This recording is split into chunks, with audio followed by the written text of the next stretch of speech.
Welcome to Takeaways, Life Lessons Learned. Ladies and gentlemen, this is a Takeaways first. 2 guests and 2 hosts, co-hosts. Oh, This is a first. good to be here. Usually it's good to be at Breaking Point. It's a one-on-one. This is I needed some backup for you guys. Yeah, it's good. I did. I couldn't be outnumbered. All right, I'm going to introduce the 2 guests. I'm going to read your rap sheets. Okay. So let's go Kevin Buckley first, because your last name alphabetically comes before Dave Johnson. Well, let's think about Yeah, we'll leave it at that. We'll leave it at that, Dave. I could go by initials. I could go by age. Then I'd still win. All right, good. So Kevin Buckley, founder, broker, and managing member of First Real Estate Companies. That's right. It says here you began your, I love the duck ring from Dave. I'm sorry, shut it up. Began your commercial real estate career in 1980. Correct. I got my license in 77. Okay. So you started with Realty Holdings, which was an Irwin Mulaski company. Right. 1986, you joined Marnell Correo. Correo. I always mess that up. It's like a Correo. finesse. It's a great Correo. Italian name. You get it. Correo. I got it now. You read it just like it's He was an spelled. incredible man. He's in heaven now, so it's okay. I want to hear about it. Manager. So you were director of leasing and marketing. You for 3 years there. You headed up all leasing, all property management for projects that were developed by Marco. Marcor was the development arm of Marnell Correo. Marnell Correo was the largest construction design firm in the country, because it was in Las Vegas, Nevada. So they would build a hotel from conception to site acquisition to the plans, get the permits. So they're building the hotel while it's being designed. So they had to have a mixture of construction and design all going on at the same time. And this is Tony Marnell. Tony and Marnell and Lud Correo. And then Lud Correo. Lud L-U-D Correo. Correo. And then later on, Jay Barrett became really an instrumental part of the entire growth of Marnell Correo. Now I know they built the Rio. I believe the Rio is one of the Rio hotels was built. originally going to be an industrial building that for Marcor, because Flamingo didn't go over Las Vegas Boulevard. But when it went over Las Vegas Boulevard, they said, well, let's go ahead and build a casino there, because Gone had built the Gold Coast. Yeah. And so they built the Rio, which was a small room. And then that's when Tony Marnell, Lud Correo, Dean Peterson from the Westward Ho, Tony Alamo, a whole bunch of people in the casino business, started the Rio, and then they did the Rio. And that was the end of Marcor, which was the development arm, because they got into the hotel casino business. That's a story. And that's when I started my own company. So it says one of the projects that they developed that you were a part of was the 200,000 square foot South Tech Business Park. Right. So it's on Dean Martin Drive. It used to be industrial. It's now owned by Thurlson Hospitality. It's about 58 acres of land. It was a great project. We built it. Our logo was state of the art. I don't know what's so state of the art about an industrial building. Right. But that was our logo. And so I leased it, and then I managed it. We had the largest CAMs, or common area charges, because Jay Barrett said people will pay for things if you give it to them, which is kind of the philosophy of Mr. Wynn. That if you get what you pay for, people are inclined to buy it. Mm-hmm. And then later on, I sold it to an investor. And remember, it was a 9 cap, but it was an absolute triple net lease. Yep. And so really, if you enforce the terms of the lease, your cap would go up to 12. But then later on, Ron McMenemy, a dear colleague of ours who's now in heaven, sold it for $8 million an acre. Yeah. The whole world changed, right? That's something. Maybe it's $5 million an acre. It was like, but close to 875. So Thurlson paid $8 million an acre. And Yes. I think Hallett Jim was Stewart, Hallett sold it to Jim Stewart. Right. And Kenny Sullivan, I think, for $5 million an acre. Right. Which beat the 10 cap. Yeah. Because it was 12 acres. So you were saying you started your own company. That was in 89. It was Buckley and Associates in 92. It grew and evolved to First Commercial Real Estate Services. Yeah, I kind of learned when you name your company, you don't name it after yourself, just in case you're late on your bills. So I started First Commercial, and then I was missing the residential market, and for a short period of time, I had a partner, Pam Jungi, who's now a great broker with EXP in residential and commercial real estate. And so she did residential, I did commercial. So we took first commercial, then first residential, and then we made first real estate. Yeah. So now it's first real estate, and I've had it since 30 years or longer. How many brokers do you have now? I was up to the most I've ever had was probably 25 agents, and now I have 3. And it's you know this, the two of you know this very well, because when you get into a large firm, you're more into administrative and management of people than you are transaction. And I'm just not built for that. It's the same as I got into property management because my wife always thought, property management brought in income. But I mean, you have to have an accounting department. You have a lot of money. You have a lot of people. You have a lot of issues. You have telephone calls and all. And I just wasn't built for that. So I've got 3 people in my office now. And we do residential and we do commercial. I don't do residential, but I find, clients that do residential. My daughter's there now. April McLemore's there. Colleen McDonald's there. And Alda Lazona's there. Awesome. And a good friend of ours, Neil Sorkin. Oh, yeah? So Neil Sorkin's there. Yeah, he's over at First I Commercial. haven't seen Neil in ages. Yeah, he called the other day. He's been around a long time. All right, let me round out your bio, and then we'll talk about Mr. Johnson. It's all lies. Has he always been a fashionista like this? All lies. One day he just came out of the closet. He did. He's really a cowboy inside. Quite literally with a hat on. We took his truck over here and opened the door, and the dirt fell out. Yeah, exactly. The old days with beer cans. That was true. Yeah, now it's just dirt. All right, so it says you've been part of the tremendous growth. Clearly, you've been a part with your fingers in it, and the tremendous growth of the last 46 years, but who's counting? Some past clients include State of Nevada Public Employees Retirement Fund, the estate of Howard R. Hughes, Bank of America following its acquisition of Valley Bank, Thomas & Mack, the Mirage Corporation, numerous others. Those are them. How about some accolades? One of the original co-founders of the local NAIOP chapter. Yes. Yeah, that Come was on. 98. 88, excuse me. 88. 1988. Pins. Don Hayes, who was the president of CB, Coldwell Banker at the time, Right. was the president of NAIOP. And no one knew what NAIOP was or what it meant or how to do it. I mean, if you see, and NAIOP today, what an incredible organization it is, but back then it also reflects what this town was. So I was the second president, and we would have our meetings at Chin's, which is probably the finest Chinese restaurant you could ever go to. In the back room. Was it the fashion show? Was it the fashion show? What was it? Fashion show. Fashion show. Fashion, yeah. Dave Johnson came up with this tradition. There's like 10 of us around a big table, and there's 12 of us around a big table. You take a napkin, you put it on your head, you flip it up, and then you take the sweet and sour sauce and the hot sauce, and you go like this, and you'd have your own logo. That's our logo. That's the name of the app logo. So everybody's sitting there. For these 3 martini lunches? Yeah. Well, which would grow into dinner. Lunch is for dinner. Drinking afternoon. Yeah. But That's fantastic. Yeah. You really, this was never a market in real estate. It was always a matter of necessity. The only thing that drove the city was gaming. Yeah. And it wasn't resort, it wasn't entertainment, it was gaming. Was industrial. That was the fuel. And entertainment and restaurants were an amenity to the gaming. Yeah. And as you know today, things have completely changed. Reversed.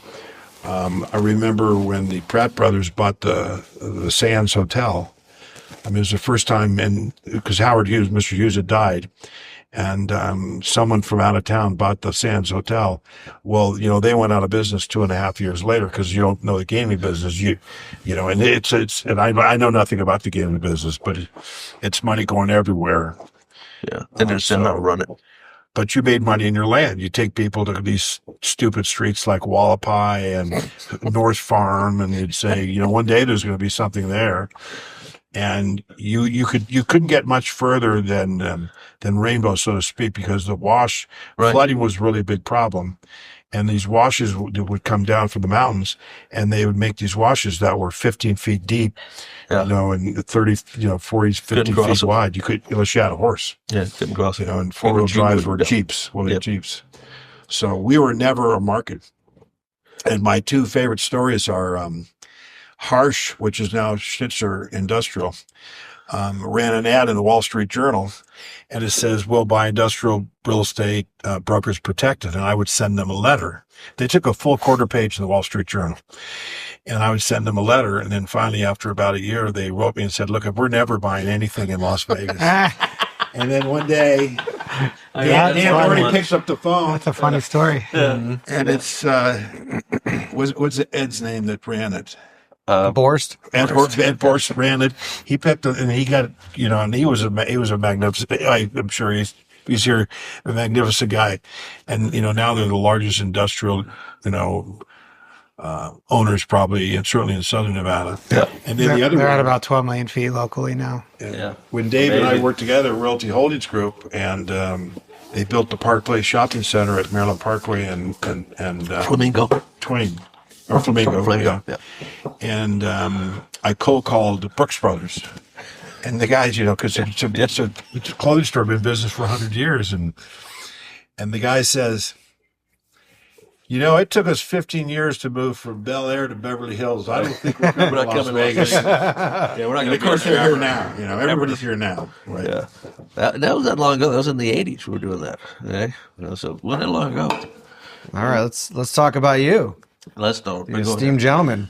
Okay. It says you've been in the commercial real estate. Dave Johnson has been in the commercial real estate industry for over 35 years.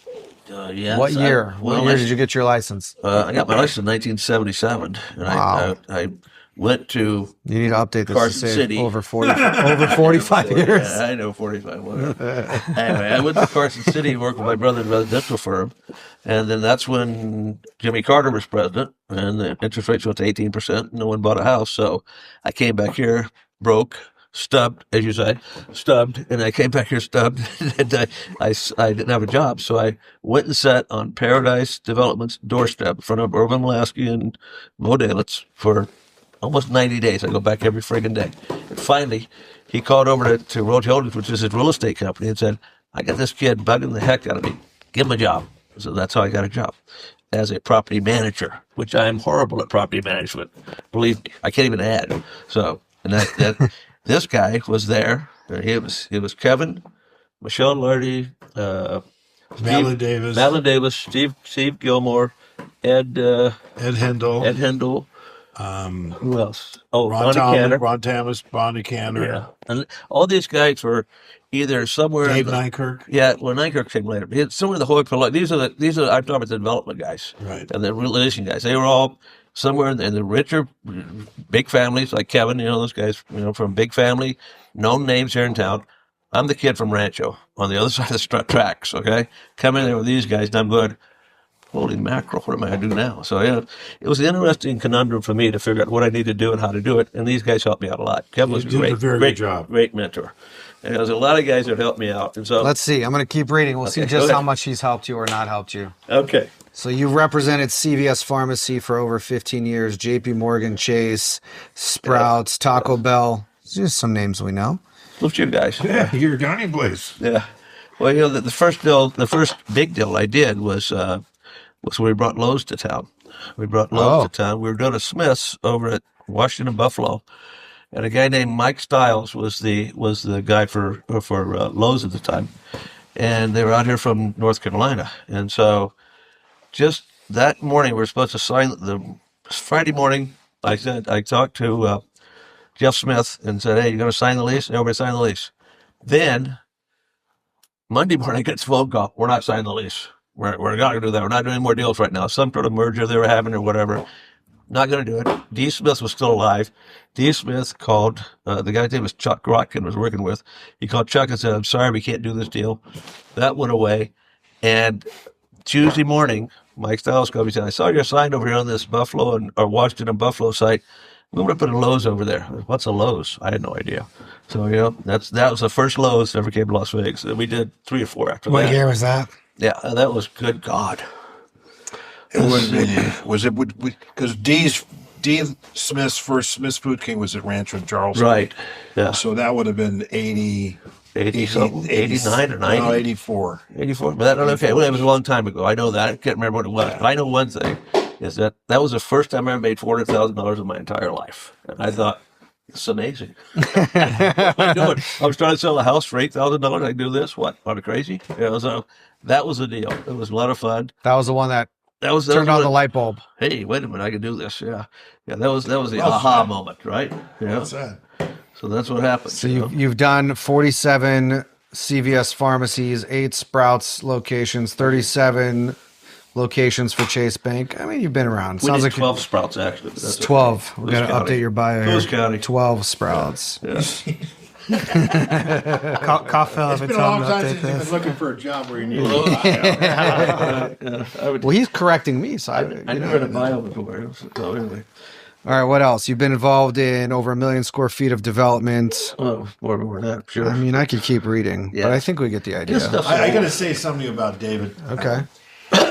In my experience, retail is the most difficult type of real estate you can ever handle because it's about so many different things, not to mention the primary location, but it's really a relationship. It's really follow through. It's being 18 months or 24 months or 36 months of sometimes the growth path of the town or the city, and because I had grown up in a town that just never was going to grow. I just never knew that it was going to keep doing that. Otherwise, I probably would have bought some land on North Farm. We all would have. Yeah, I can tell you. If we all had a crystal ball, right? Well, that's what when I was still at Lasky's office. I'd go down to LA probably once or twice every month, maybe 3 times a month, trying to bring tenants here because we had Park Place. Park Place was over at Twain and Maryland Parkway, we had the service merchandise in the first 2-story retail project that The failed second story retail. in America. And then, So second story and the planes landed. yeah. So Let me tell you, it was not you'd be good. showing space and all of a sudden a plane would land and you'd go, I would go. right when the plane landed, you're done, you go, and that location's available, and that location's available. Yeah, and we'll give you a special deal. Yeah, but anyway, that deal, and then so we were trying to put that deal together. Did partially put it together. We had to tear it down later, but anyway, it's another story. But that was a deal that kind of gave me the catalyst to start the retail industry. That was back in the early '80s. We did that, and then from there we went on, and I lost my train of thought. Sorry. Go ahead, ask me another question. Sorry. Let me introduce Jared for anyone who might not know him. I know Stubby. You're nice to meet you. Hi, Stubby. Not How are you guys, not you guys. I mean, everyone else who's watching and I listening. thought I knew him. I really did. You seen him around? I take everything back. So Jared's my business partner here at MDL Group. His official title is president and principal. He specializes in sales and leasing of industrial, office, and investment properties. He's been practicing commercial real estate since graduating from UNLV. He's a UNLV grad, this guy. Did you go to the lead? Or did you get involved in the lead? I did, yeah.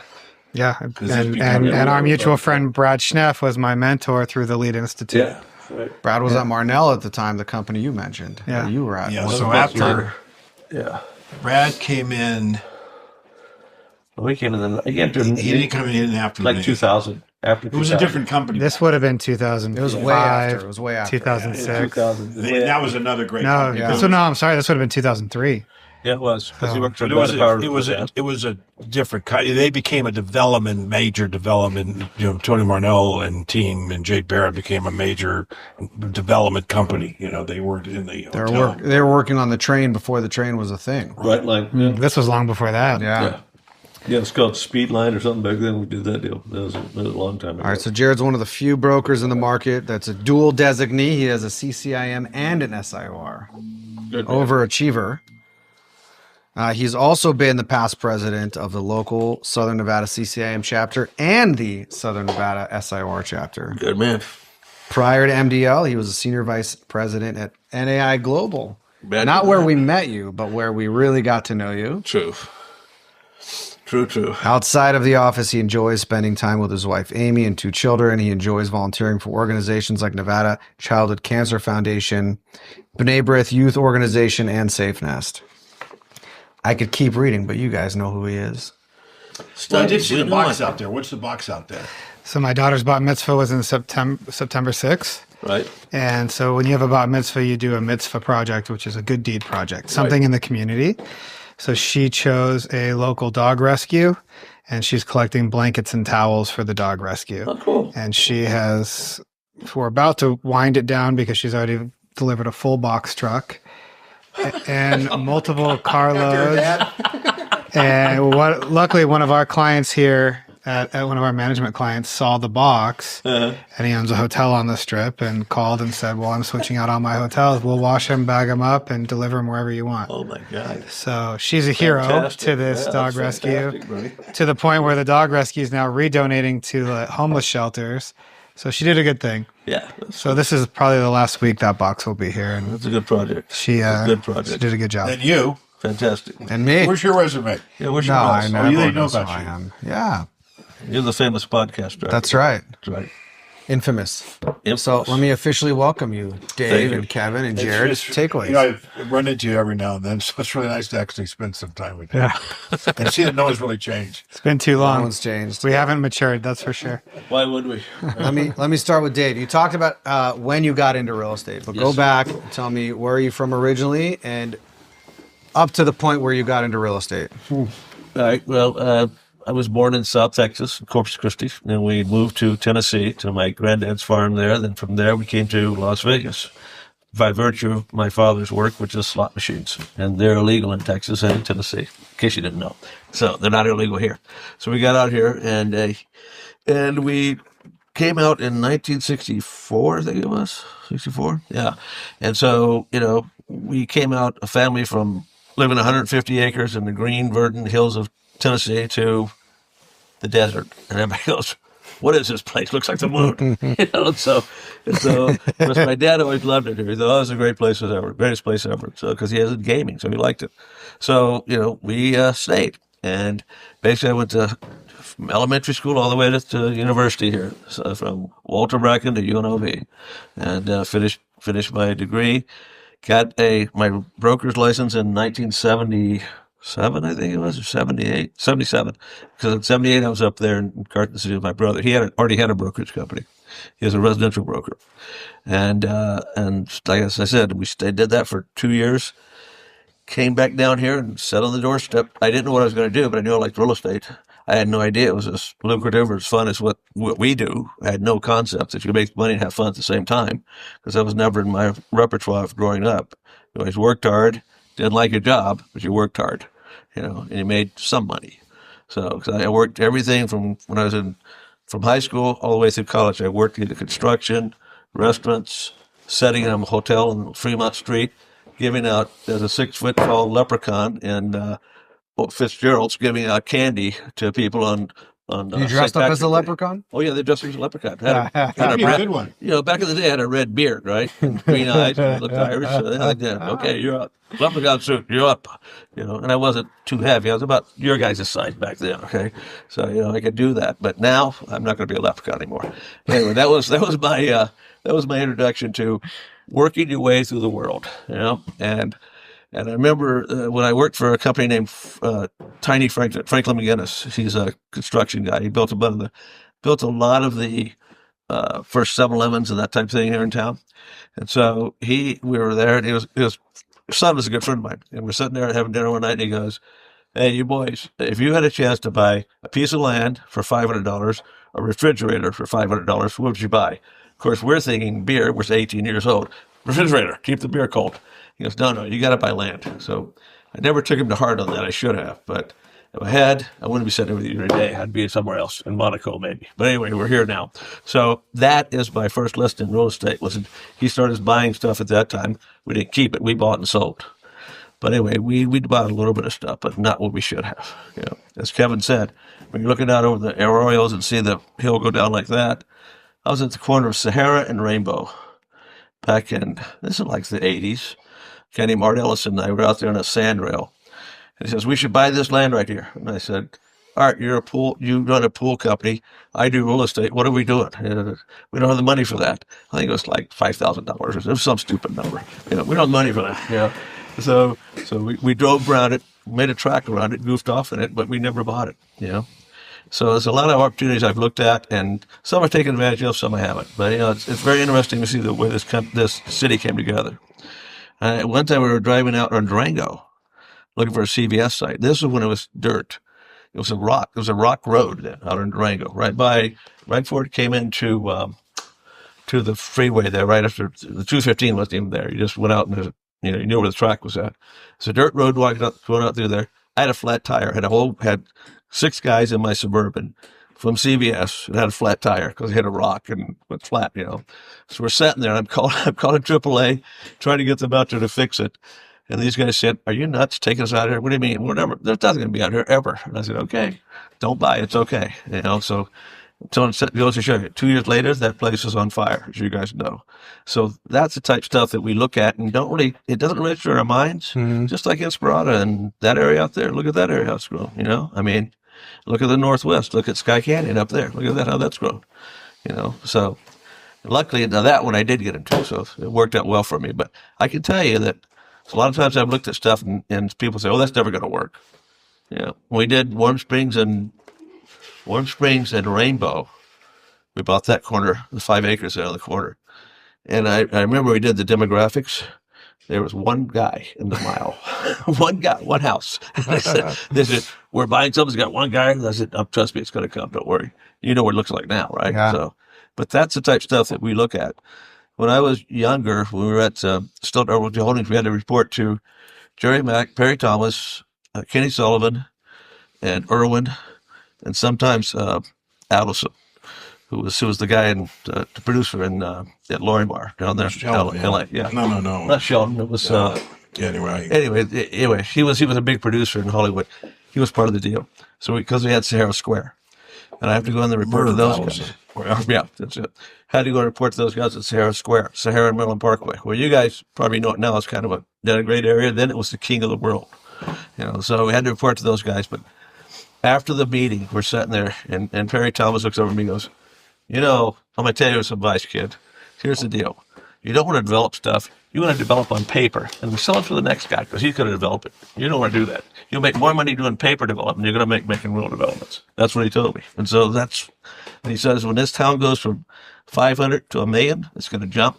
When it goes from 1 million, you better hold your hat because it's going to take off. And that's what it did. Wow. And that's the guy who told me that. He had some serious foresight. Perry was a great guy, very nice guy.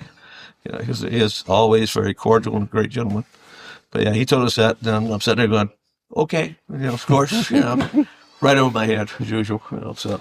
Well, we were young. I've got a like you said, we wanted some beer. Oh yeah, we've been chasing girls more than that. So we're both single at the time too. Kevin, where are you from originally? And then take me from that to when you got your real estate license.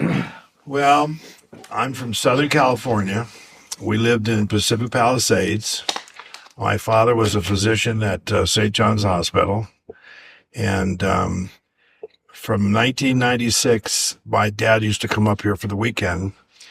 Bob Mayhew, who ran Hughes Nevada operations, they were friends of ours. We were in the same parish in Pacific Palisades at Corpus Christi.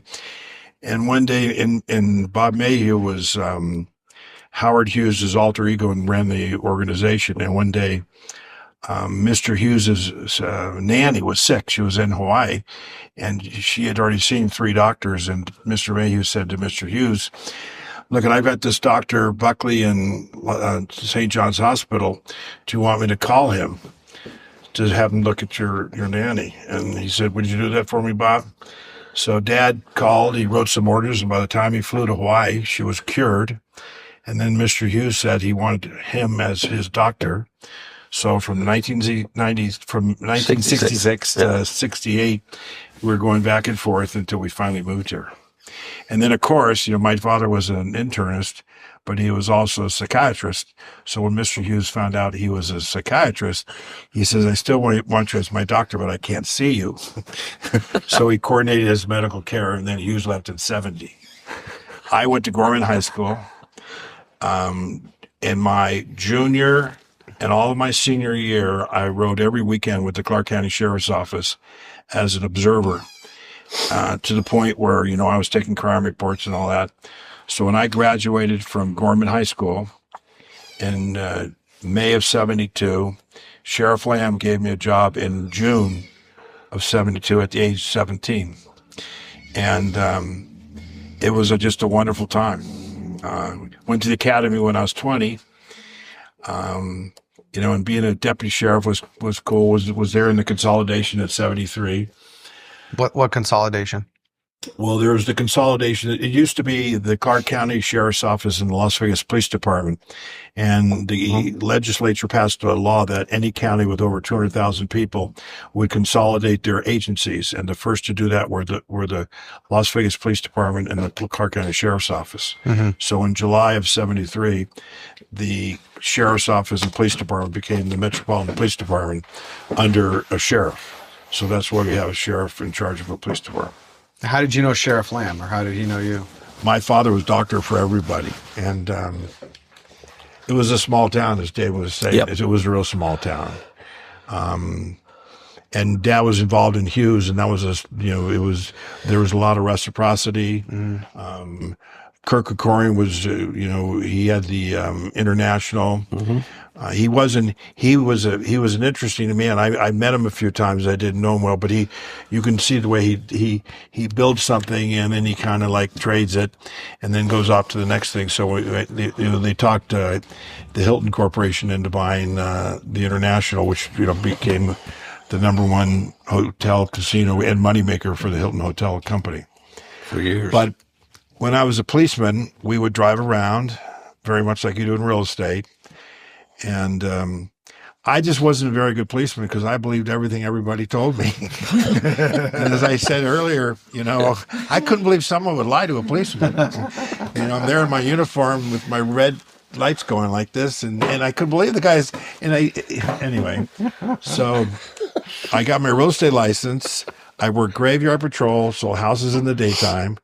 And then I was transferred to Sheriff Lamb's office as public information officer. So now I'm selling houses in the sheriff's office in my uniform. And, Gail Westrup came in. She wanted to get a press pass.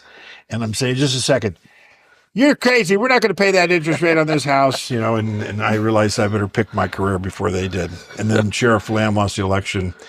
And so he left in 79, and so did I. And then that's when I started in real estate. Mike Osborne and I started, a good friend of ours, Right, real good Mike friend of was, ours. And then Realty Holdings Group, where we both started, was Right. the first commercial real estate firm It was the only in commercial real Nevada. estate firm. And that was Keith Bassett and Lloyd Sauter. And it was just a really great company. And there's a lot to be said about what Mr. Mulaski's done for this, this town. Yeah, no doubt. So I got into real estate, and once you got in, I never got out.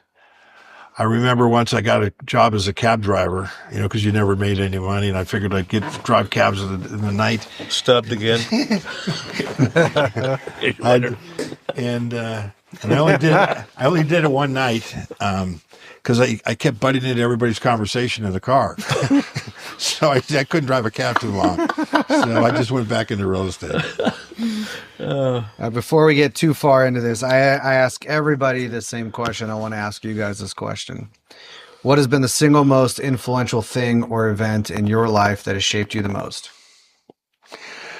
I'm gonna have to say that working for Keith Bassett at Realty Holdings just changed everything.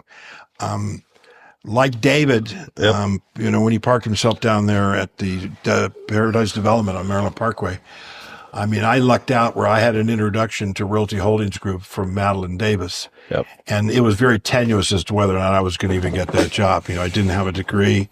I barely had any real estate experience. And Keith Bassett and Lloyd Sauter gave me a job, paid me $2,000 a month. And then You got $2,000 a month? $2,000 I a got month. $1,500 a month. It's a lot of money What at the that heck? time. Wait a minute. He got $2,000, I got $1,500. And then, but Keith Bassett taught me what a lease document does. Yeah. He spent a whole day with me once, going through every single page of a lease document. Yeah, he used to teach that. So you say, okay, what happens if they say they don't want to pay the security deposit? I said, oh, I'll ask the landlord. He says, no, say no. Say no. They say they have to pay a security deposit. Yeah. What happens if they want to have a month-to-month lease rather than a 6-year lease? I'll ask the landlord. And so it took me a while to learn to quit asking the landlord and tell him no. Yeah, just tell him no. Yeah. But I say Keith Bassett. Of course, there were a lot of other clients, but Keith Bassett did more for me than anybody. Yeah. I've heard great things about him. You're not the first person to say that. He was a great guy. Yeah. We were in Bank of America at the time, the tower there, the tower, Urban had built Valley the tower. Bank. Valley Bank Tower, right? Valley Bank Tower. Sorry. Rainbow and Westcliff? No, God, no, downtown. That was Rainbow and Westcliff was desert back then. So anyway, we were there, and I remember Lloyd Sauter was the guy who influenced me the most in that organization, because Lloyd was out of Detroit. He worked for Chrysler. He came here when Molesky built the Boulevard Mall. It was the actual construction guy on it, the developer of it. Didn't own it. He was a developer. He got it through the default from Chrysler had it, and then brought him in as the part owner in the deal. And they brought Lloyd in to run it. And Lloyd ran the Boulevard Mall for a while. So Urban saw the talent in Lloyd. He said, "Hey, I'm hiring you. You're working for me, and we're doing this real estate company called Realty Holdings." And that's when Keith came in. Keith came from Minnesota. What was the guy back there? I can't remember the big guy. He was also with another large property developer in Minnesota. I can't remember the guy's name now, but he was famous back then. And so somebody like Sam Zell or somebody like that. Anyway, so Lloyd always, he was more of the sales side and more of the pizzazz and more of the, he sold the sizzle, not the steak, right, so to speak. And so he was very instrumental in my upbringing, showing me what I need to do. Where I had a disconnect with Lloyd, it's very simple. I was making $1,500 a month, and I was a leasing guy. Okay, I was actually property management, but I did more leasing. I think yours was a salary. Mine was a draw. Mine was a draw too. A draw against commissions. So I was I moved into leasing after I did property management for maybe 6 months. And they said, I can't do this anymore. And they said, okay, you move to leasing. So every lease I did, I got 25 cents a square foot. Okay. And I was thinking, my God, I made $35,000 that first year. So how much lease did I do? A lot, right? And then I found out those guys are getting $2.50 a square foot, and I'm getting 25 cents. Wait a minute. So that was kind of an interesting concept there. That's when Lloyd had a little conversation about that, and we got priced up after that. But that was kind of them going, I knew something was going on here. I could have made a lot more money if I'd been doing that. Your first year, you made $35,000. $35,000 in the early '80s. Yep, early '80s. How much leasing was that? More than I made in my first year in 2000. How much leasing was that, buddy? Let me tell I you. made. I worked my ass off. I made. So obviously. I did. I made $17,880 as a policeman. And my first year in real estate, I made $25,000. Yeah. I made 22 my first year. Yeah. I made 35. That because I doubled. $10 an hour plus. But there's the great line. Yeah. There's a great line. It's not the money, but it's the money. It's not the money, but it's the money. But it's the money. No, it's the money. really not the money. right. It's the money. It's the I'm money. telling you, it's not the money, but it's the money. So Not the money until you want to go out to dinner. I could keep Exactly. going. I could keep going. They always said that, in the world's your oyster, but who wants to eat an oyster? I'll take the money. that was Lloyd's famous saying too. So anyway, he taught me a lot. I would say that, and we had our ups and downs, but Lloyd's a great guy. Keith and Lloyd both are passed on now, unfortunately, but they're great guys. They really were in their own way. Keith taught me a lot too. He taught me how to read leases and how to work a lease and what to do, and say no, say yes, say this, do that. He taught a class at UNLV for lead for a couple of years. You couldn't read Keith's face. No. You could explode a bomb in front of him. You could fill this table full of money or gold. You wouldn't get his attention. Well, get nothing. Same look. When he at his funeral, Aaron Molaski was one of few people, because Keith didn't want a lot of people to speak at his funeral, and you could tell it was a profound loss for Mr. Molaski. Yeah. But he said that when you did a deal with Keith Bassett, both the buyer and the seller, or the tenant and the landlord, everybody walks away. Happy. Everybody walks away, and they're really happy with the deal they did. That's true. And yet you could never kiss Keith's ass. You could never sway him your way, because you could never read the guy. He He's very fair, very fair guy. Yeah. Do you think that was his natural disposition, or is that something? Yeah, I he think it was totally developed? natural. Yeah, it was. Yeah, that's just Keith. That was Keith. That's it. Yeah, and he was completely different than Lloyd Sauter because, as yeah. David says, he was a sizzle. Yeah. Lloyd Sauter was a marketing guy. He was a marketing guy like you would not believe. It was Abbott and Costello. Keith was It was short and Abbott and round. Costello. And So they Lloyd was ran Realty toward the lead. Holdings for Irwin. Yes, Right.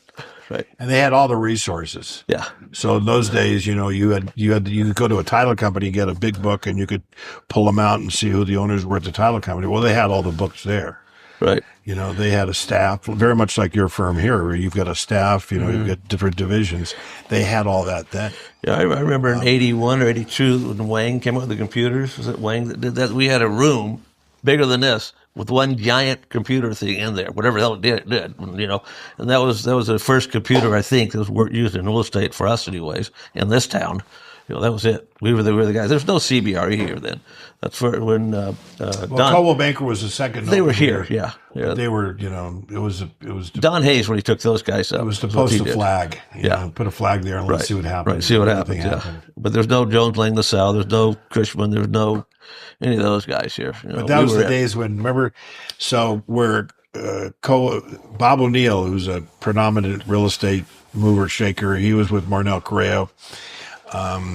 He was a leasing agent for Greystone. Greystone probably at that time the He finest. came to your lunch a couple times. Yeah. Right, yeah. He's He's a good buddy. he built Greystone. He did the leasing there, and that's where TGIF's was. Yeah, TGF Friday. So everybody, the hottest office market was Desert Inn from Eastern to Flamingo. And then from there, you went down Maryland Parkway. That's the hottest retail market. And that was the whole town. That was it. But TGIF Fridays was the best. That's where everybody would go. And if you were broke real estate brokers, every now and then you'd run into, like a client or something that would buy you an appetizer, which you really didn't care about, but they buy a drink and an appetizer. You would not believe the friendships that were made there. And then when you got a little older, on Fridays too in college. Did you guys? Yeah. Well, back in the 80s. and then you got older and you went to Cafe Michelle's. Yeah, it's Cafe Michelle. Yeah, but '84, I had a cell phone in my car, my Bronco. And I remember that. That's a great place to meet girls. You go and start talking. Oh, he had a beepers. Oh, I gotta make a phone call. And I start walking. Where are you going? Well, my phone's in my car. Really? Can I go? Okay. I get Quite it. a closer. That was the Quite move. a closer, guys. That was Let me the tell you. move. Yeah, no one called me. My buzzer. So you guys met at Realty Holdings? Yes. Right. Yep. That's right. I can still see us running around the corridor there. Yep. Yeah, it was kind of a cool place Eighth to floor, work. right? Yep. Yeah, 8th floor. Jared and I met in a high school youth group. We partnered up together at a Remax commercial, and then we got recruited to Prudential IPG, and then we got recruited to NAI. Right. Yep. And that's when You ran into me. not when you guys first met. No, we first met before that. Before that, but that's when we reconnected with you. We worked together probably for 3 years in that office. I want to say before Yeah. that right. all changed. Yeah, before that I went to heck. And then that's when we got first invited to these holiday lunches that apparently happened The Christmas every lunch. year At the Dude, pond. Christmas. The Excuse good, me, the good Christmas guys lunch. lunch. Yeah. It's a Christmas lunch until we show up, and then it's a holiday lunch. Well, we had to include you guys. We're not going to disinclude you. Come on. Because it's So holiday, these right? Christmas lunches you guys would do every year at the Palms Steakhouse. Palm, no S. Palm. No That's- S. No S. Thank you. Just the Palm. Palm at Caesar's Palace. Yeah, he's Or the Forum Shops. Owned by the Morton family. So when did those It's the start? best. When did those? Oh, my God. Well, before that, we had Fridays there, right? Every Friday No, we'd get there no, at the bar. No, it's Palm. Well, the Palm started because the Palm, I think, opened up in 91. 91 or 2, yeah. And the Palm had this, it was a great restaurant out of New York. Right. And if you wanted to open a ledger, you would go to Walter McClure, who was the president of the Palm. Right. I said, Walter, they got this thing, you would just sign your name and you can have lunch. We could all He says, sign up. how do I get one of those? You say, Walter, can I have a city ledger? And then you get one. Yeah. So I So it did worked. that. We did that, and so we would sign the ledger. We'd have everything at the Palm, and we'd sign the whole thing, and then we'd sign the tip in, and then we'd leave. Then you get a huge And bill. that would be so Christmas we'd pay off in July. Yeah, right. Yeah. It was always a Depends on when 6 we months closed the forever. deal, and they never said anything. We always Because we would paid. still be spending money. and we're still tipping people that are there. So he's And then paid. some guy in New York, 7 years later, ruined it because Yeah. he took it for a lot of money. So then they had to tie it to a credit card. All right. And by then we were actually making a living.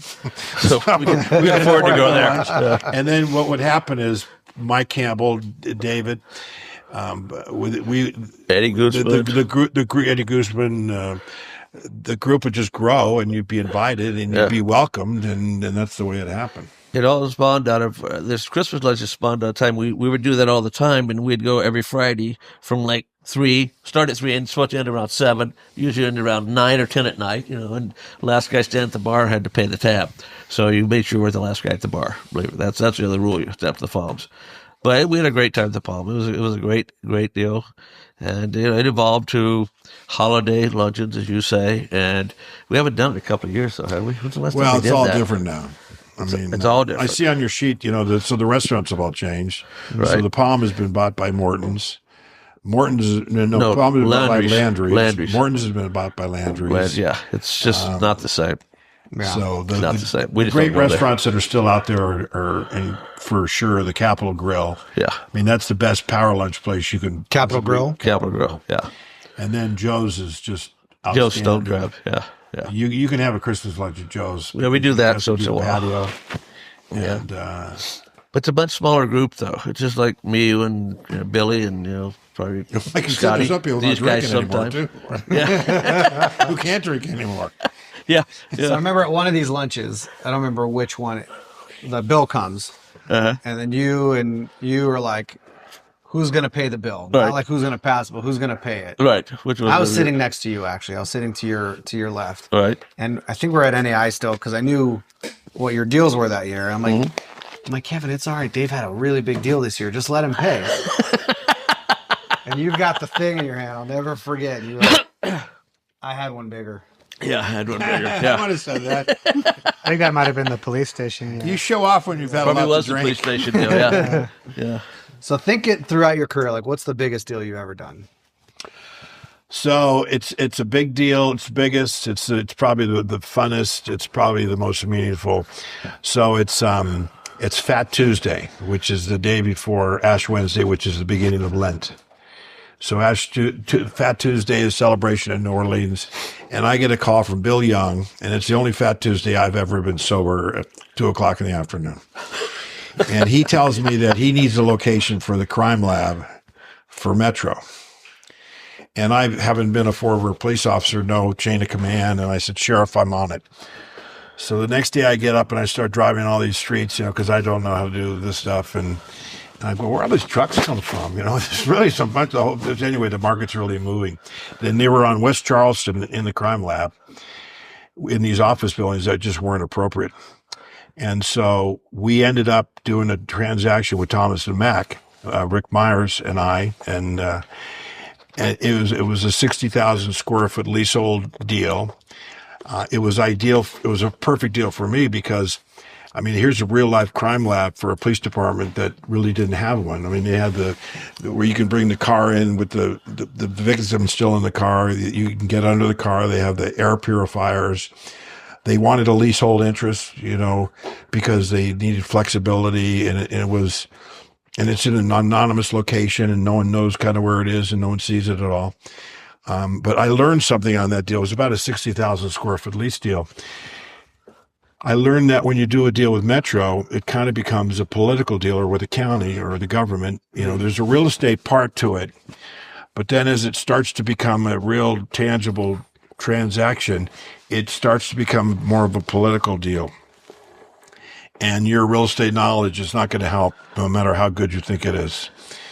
And that's exactly what happened on that transaction. Yep. But they moved in there. Rick and I backed out, and the administrators and the politics got it all figured out. So what happens with the politics? What happened with politics? Or they're No, opposed to it? it's a different world. So the biggest deal I've ever done was the Metro headquarters, because that was a 400,000 square foot, 30-year lease with a right to buy, and but I already knew where it was going to go in the event we were going to do it. And I got the same call. This time I got a call from Sheriff Gillespie, Doug Gillespie. And he says, Kevin, I want to put Metro right on the corner of Maryland Park, on Martin Luther King and Alta. And it was owned by Mark Fine and Group et al. And I call him up and I say, I have a 400,000 square foot build to suit. So we go back and forth, I want a real estate fee agreement and all that. And we go back and I'm waiting for Mark. And so finally I just tell him who it is, and he says, okay. And then 2 minutes later I get the agreement back and all of a sudden there's this development. We analyzed the 58 different leasehold interests that they have throughout town. There are different locations, the net leases, gross leases, square footage, and we do an analyzation of all this. And so we could take it to the county and the city and the financial commission. And, but I knew it was going to become a political deal. Sure. So there's a because the previous one that you had experience. So there's a dear friend of mine by the name of Teresa Murphy who used to work for the county in charge of political affairs with the county commissioner. And she, by then, was in her own free enterprise business of consulting. And I called her up at the beginning of this transaction. I said, Teresa, I'm representing Metro. And I sent her a letter from the sheriff showing I represented him. And I said, this is going to become a political deal.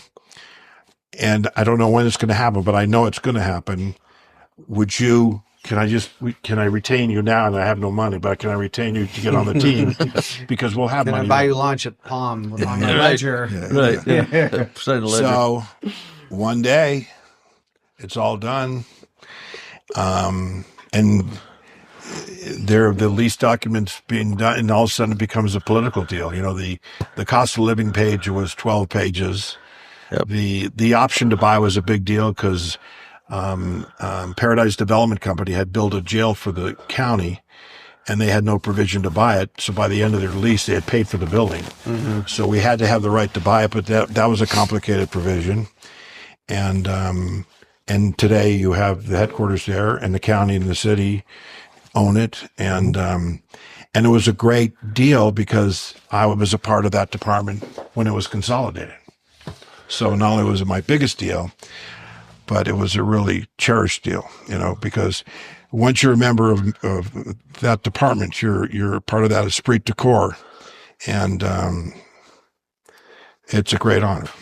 So, yeah, it's a great project. I got to commend Mark and Jeff Fine and the way they did it. They brought in Thomas and Mack as the developer, even though they were developers. They had a really good team of contractors. They worked on it every day. They didn't put things in there like a gym or a coffee shop or a restaurant. It's an efficient building. The biggest problem was parking because you can't tell a policeman where to park, either his police car or his regular car. Yeah. And you wouldn't even know there's a, 1,200 space garage behind the building. Right. And it was a piece of land that's in the center of town. And when you think about it, the address is 400 Martin Luther. The address is 400 Martin Luther King Boulevard. So it was really a good deal. Yeah. And the sheriff's got the highest floor, and then there's pictures of all the sheriffs that were over there. So it really is kind of a fun deal. Everybody got satisfied. That's it for makes sure. sense. Bought the building next door, the old furniture store. It did, and I tried to sell it to him. And I called Teresa because, as real estate brokers, we try to get between the wall and the wallpaper. Sure. But I couldn't do it. I couldn't do it. I didn't quite squeeze in there. And right? they listed it. Yeah, they listed it. I know they listed, and I go, well, I know who's going to buy it. Yeah. Why would you list it? Whatever. I had an offer on it with somebody else. Yeah. Why would you buy it? They took the secure deal. Sure. Can you top that or no? Can you get close? What's your biggest deal? I'd say 56 CVS's. I don't know.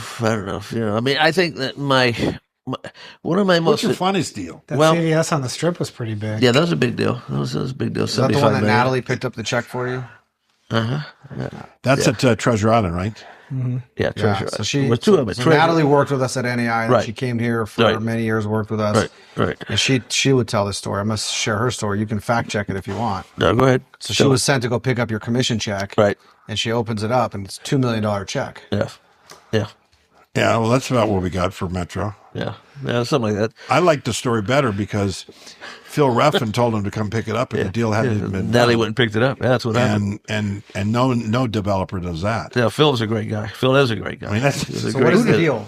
What is the deal beyond the commission? What was it? Well, the deal What was a did you do? CVS there. That CVS was a good deal with Phil. It was a great deal. Worked out well with us for that deal. The other deal I think that had a lot of I learned a lot on. This is my first deal I ever did in commercial real estate was we had on Spring Mountain. We were doing a Midas muffler shop, okay, for the Midas muffler guy this is back in 84, 83, 82, whatever. Anyway, so it's one of the first deals, probably 81, 82, first deals I ever did. And it was a ground lease build-a-suit for the Midas muffler guy. And so Mr. Mulaski said, okay, this is a friend of mine, you got to do this deal, put this together. I did. He said, I went to the county commission to get the final approval of the county commission. And Mr. X, one of the commissioners, it was his district, and he said, no one talked to me about this. I don't know what this is even about. I'm not approving this. Right in the county commission meeting. Boom, done. I lost the deal.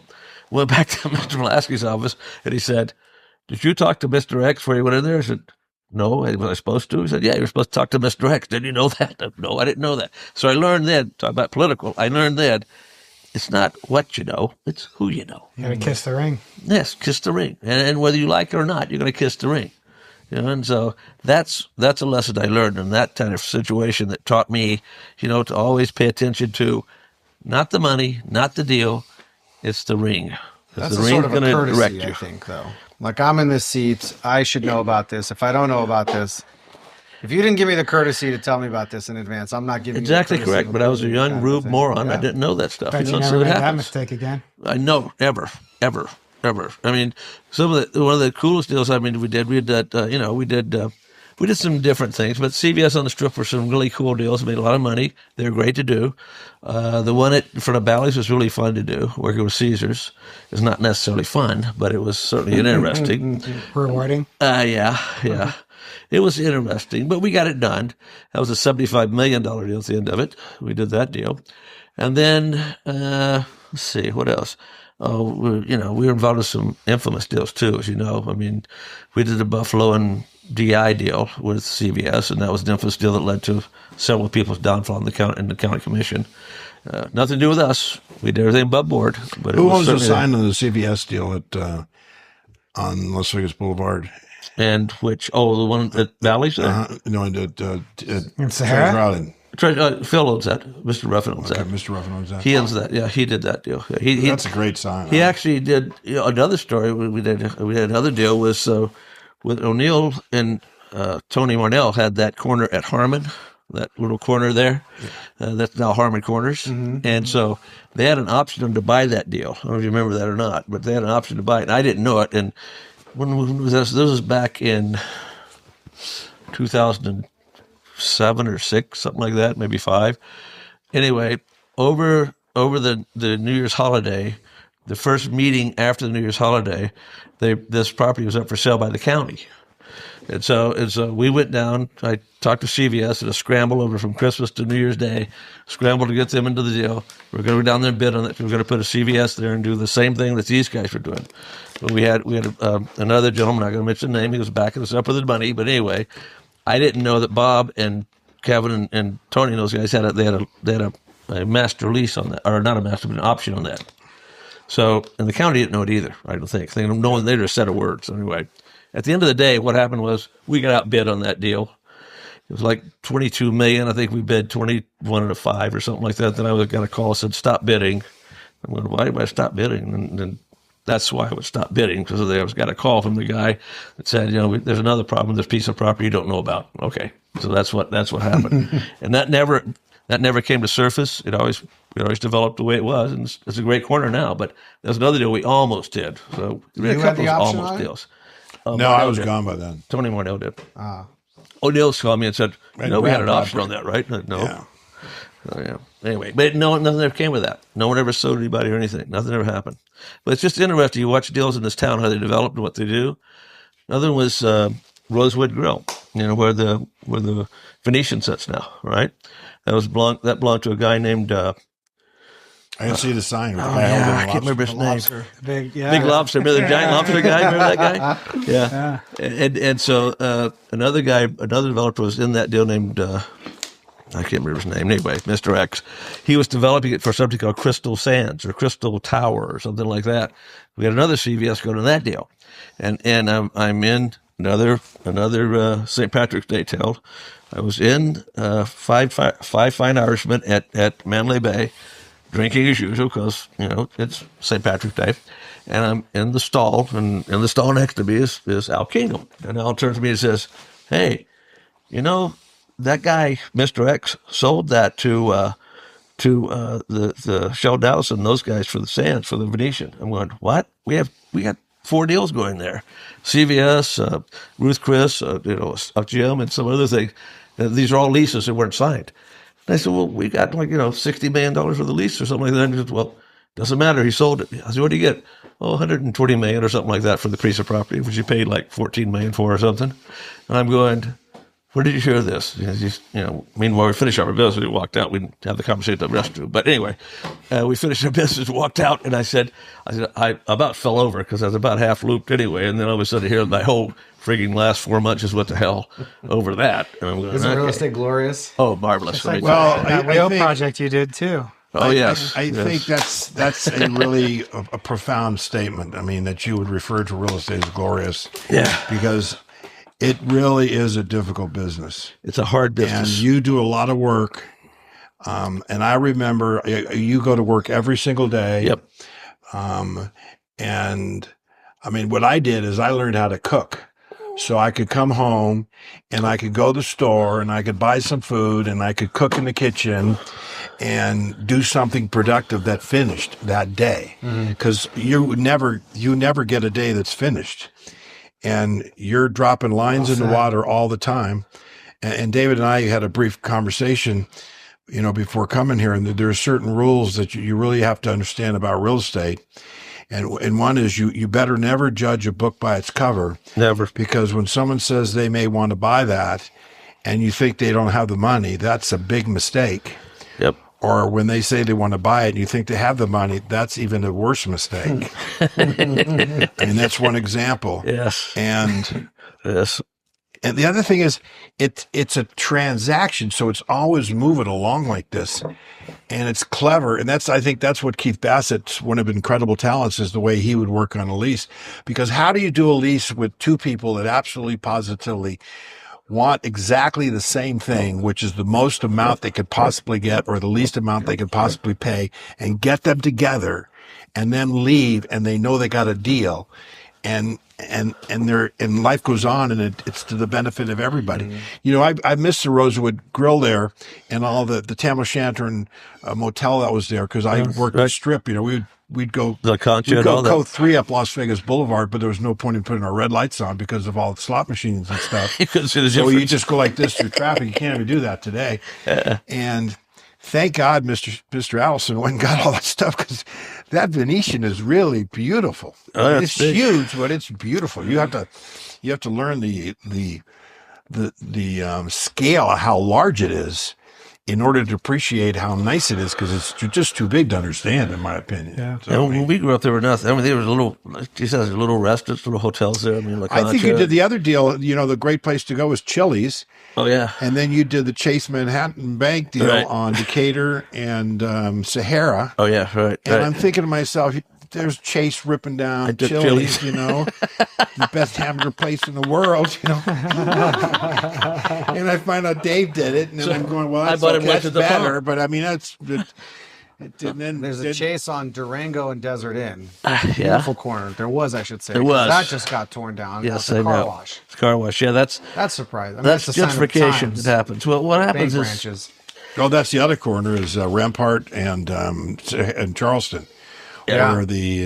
Where you could eat all that Claim food. jumper. Claim jumper. Claim jumper, yeah. Here's your food. right. Yeah. With 5 restaurants. Yeah, those in there guys now. were Yeah. wonderful. Yeah. They ripped down a claim And that's the jumper. other thing about it is the Chick-fil-A. vision of developers. Yeah. Well, that's the thing about real estate. It always changes. It's never the same. The other thing about this relationship is how important relationships are. Oh, yeah. How not every interaction is transactional. I always tell my young agents that Yep. you might talk to that client 100 times before there's actually a transaction where you're going to make a commission, but you Correct. better maintain that relationship and you Yep. better show your value every Well, that's Jared. That's a good point. And you just never you suck the wind out of this, what you need from that other agent, for 6 months, and then all of a sudden your client changes their mind and you have to leave and say, I'm sorry, and you really can't unless they understand this is real estate. It's real estate. And then the other thing is, real estate, what do? We get information.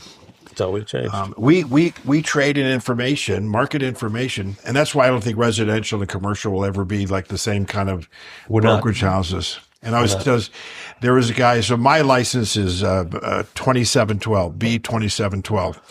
And there was a guy by the name of Frank Sala whose license was number 1. And I said to Mr. Sala one day, I said, Mr. Sala, how'd you get in the real estate business? He says, well, this friend of mine asked me to go over to this place and pick up some papers and take them over to the title company and get them signed. And they signed them.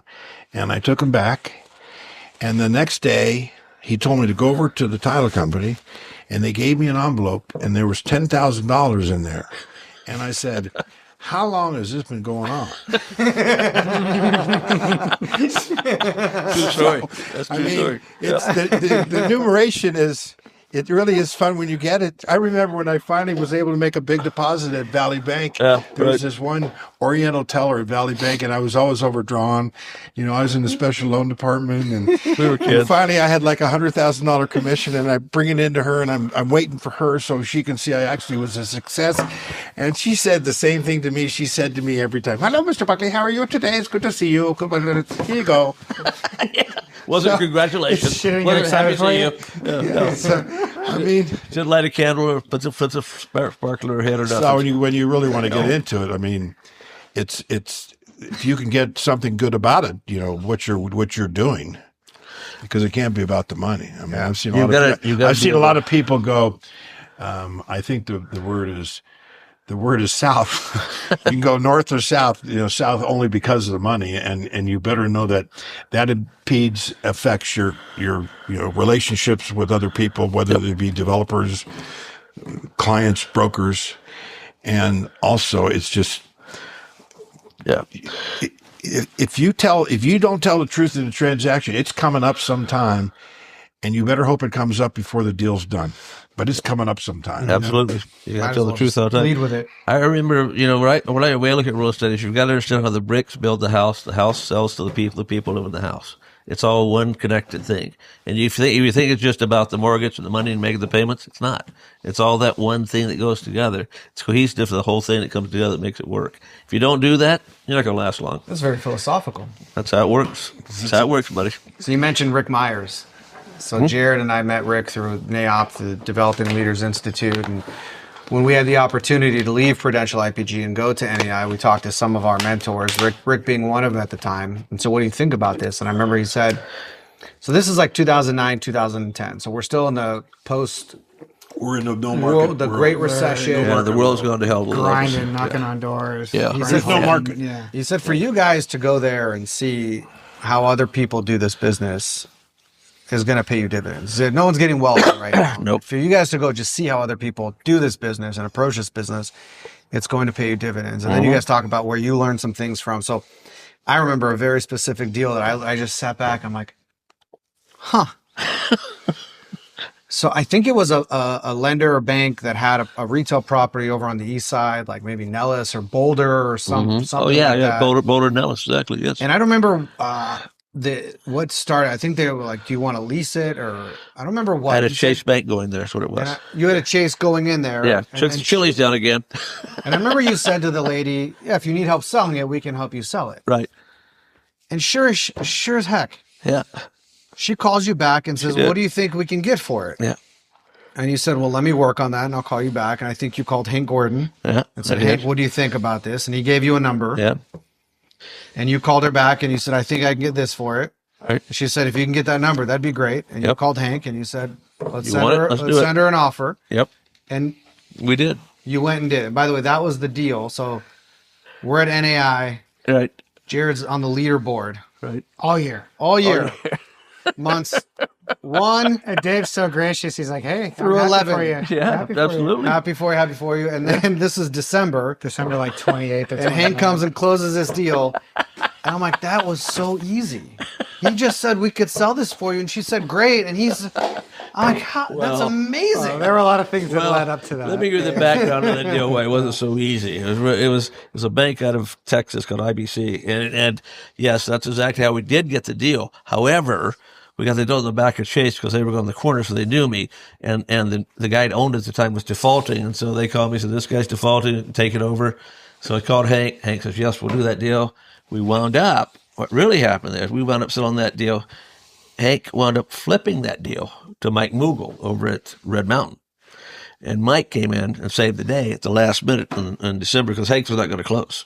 And to take that even further, I'm fairly certain that you recommended Carol I did. for MDL Group to manage that. Always. Which inevitably led to the building of Hayim and I's relationship with Carol, who ended up selling us MDL Group. Yeah. Carol's did my property management back when I started a few little shopping centers at Flamingo and Swenson. She did those for me. She did the one over at the other one in Warm Springs we had, another on the west side we had. She's done a lot of stuff for us like that. Great. Fantastic, let me tell you. Unbelievable. I got to tell you one more Rick Myers story because you brought his name up. So it's 2007. 2005, there's no houses. 2005, into 5, they're building houses like crazy. 6, they're building them crazy. Houses are going up 54% in 2007, and they're going up 69% in 2000. Late. So anyway, at the end of 2007, there's a breakage in the market, and by 2008. There's no real estate market. There's no investment market. There's no market anywhere. There's no price per square foot. I had to sell my Escalade. There's no cap rate. There's nothing. But as we've all learned, that life goes on. And I remember Rick Myers was a speaker at a CAP meeting. Sorry. And I just love Rick and Nicola. I mean, to work with them is always fun. And Rick goes up, he goes, there's 2 buildings that are right next to each other. And one, they're exactly the same size, same square footage. Maybe the sun hits this one differently than this one here, but they're exactly the same. This one here is free and clear, and this one here has a debt. Now, do you see the difference between those 2 buildings? Because if you had debt, when the shit hit the fan, literally hit the fan in 2008, it imploded. Yep. Everywhere. There was no place to go. I knew 5 people, 7 people killed themselves in that period of time. So do we. And it was that did it. Yep. So sometimes you almost have to get impaled by those kind of memories in order to realize that's not what you do. Or in my case, if I would just listen to my wife, I would do better. I'd be a lot thinner and I'd have a lot more money. This is going to be on YouTube, right? She's going to see She this. doesn't do any of that stuff. She's gonna get it. She's gonna replay it. I've ever did the same thing from my wife. Exactly. Let's get into some of the takeaways that we've gotten from you guys over the years. Dave, remember in those old NAI days, Okay. you had this saying, it wasn't yours, it was from one of your mentors. Right. It was, if your inflow exceeds your outflow, down you go. Right. I think I have it backwards, though. No, that's it. If your outflow exceeds your in-go, then down you go. That's right. And that was from my days when I was... Whoa. It's Outflow. If your outflow exceeds your in-go, then down you go. then down you go. Oh, I got It's it. not flow, it's go. Spending more you make. Go, in, go. Outgo exceeds your have to get the in-go, quote then correct. down you go. Okay? So that came from, I had some partners from Israel, some partners from New York. We developed a couple of the shopping centers. And that was a saying by one of the gentlemen, it was Sam, I believe. He's a gold merchant in 47th Street in the Diamond District. And that was his famous saying to me. First time I met him, Sam was, hey kid, how you doing? Hey, here's the deal. You know what? If you outgo, exceeds your in-go, down you go. You got that? I'm gonna If tell you, it to if you remember that, we'll make a lot of money in shopping center. I'm gonna Don't worry about it. teach my kids that. And that's exactly where it came that. from. Exactly came from a gold merchant on 47th Street. Nice guy. We had a great time with that guy. So And that's it. another story you told us back then. I don't know my if it was God. Realty Holdings or what, but you made some money. You said, "All right, I'm going to Thailand, guys." And you were supposed to be gone, I think, for 2 weeks. Yeah. But you weren't gone for 2 weeks, were I was you? gone for about a month. Yeah, maybe a little bit longer. I don't know. We had to keep track of time back then. That was when I had the company Should I called- ask if you were single? Yeah, that's why I was single. That's right. I had the company called Commercial Group at that time. And I'd left Royalty Holdings. As I was He's still traveling all the time anyway. Yeah, I still do that. But this one was particularly horrendous because I got to Thailand with another friend of mine, and we were single, both of us. And if you've ever been to Thailand in the 80s, you would know what it's like. It was not a wedding honeymoon spot at the time. It was totally different. And so we took advantage of all the difference that was there. And we had a great time. And then 1 week stretched to 2, then 2 into 3, 3 into 4, then went to China, then came back. And, I should have bought a house, but I blew it on that, so what can I tell you? That's what happened, And so I had a great time, though. And we came back, and shortly after that, I did get married, like a year later after that, I think it was. Maybe. What always cracked me up about this story is like, what year was this? This was 86, 86, yeah. There's no cell phone. No. There's no email, No laptop. No internet. fax. I don't even know There if you might can have been send a a fax or not. Yeah.